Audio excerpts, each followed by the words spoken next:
Eric Spitz, s'il fallait faire un parallèle avec la situation des migrants en Europe, et on voit que leur sort émeut beaucoup de politiques en Europe, est-ce que vous, ici en Guyane, la situation des migrants vous émeut? Celle de Terka précisément?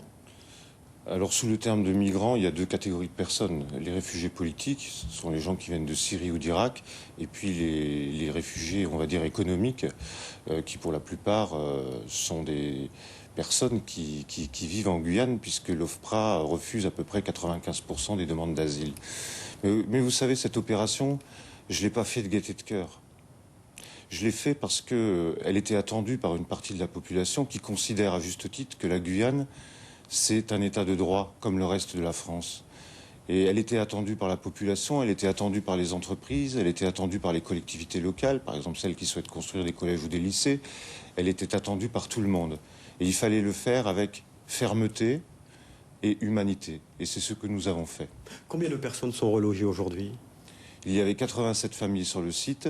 Nous avions prévu 28 relogements de familles. 20 au titre du droit au logement, 8 au titre du droit à l'asile. Et puis au cours des opérations, nous avions monté un pôle social et il y a 12 familles qui se sont présentées à ce pôle social. Et ces 12 familles, on les a relogées en hébergement d'urgence. Les 47 autres familles ne se sont pas présentées au pôle social. La plupart sont parties avant l'intervention des déménageurs.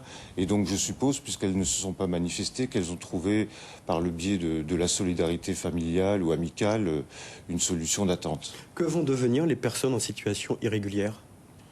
Alors cette opération n'avait pas pour objectif de prendre des personnes en situation irrégulière.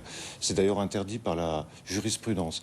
En revanche, nous avons interpellé 2 étrangers en situation irrégulière, un qui avait frappé avec une planche sur le bras d'un déménageur et un qui avait jeté des pierres sur les gendarmes.